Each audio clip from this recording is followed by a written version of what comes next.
या स्टूडेंट, आज मैं फिर से आप लोगों के बीच लॉज ऑफ मोशन का एक बहुत ही इंटरेस्टिंग क्वेश्चन लेकर के आया हूँ, जो कि अक्सर जो है जेई मेंस और नीट में आपको इस टाइप के क्वेश्चंस मिल जाएंगे, नीट के पीवाईक्यू और जेई मेंस के पीवाईक्यूज में।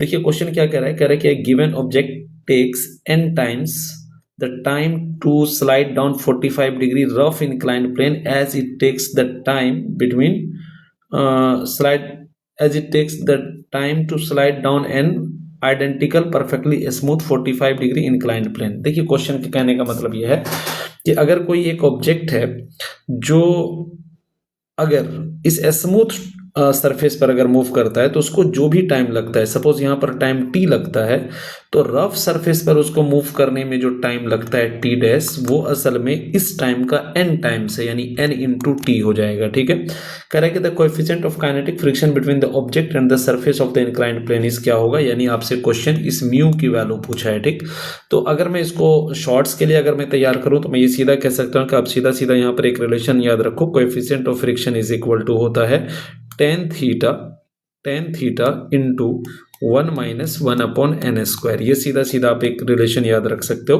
कि अगर आपको स्मूथ सरफेस पर टाइम t है और उसका n टाइम्स है अगर रफ सरफेस पर, तो वैसे सिचुएशन में coefficient of friction is equal to tan theta into 1 - 1/n² होता है। तो यहाँ पर थीटा की वैल्यू अपने को 45 डिग्री दिया हुआ है, तो यहाँ पर हम 1045 पुट कर देंगे, इंटू हो जाएगा 1 - 1/n²। 1045 1 होता है, तो हमारा आंसर आ जाएगा 1 - 1/n²। ये म्यू की वैल्यू आ जाएगी। ठीक है, इस हिसाब से ऑप्शन फर्स्ट सही हो जाएगा।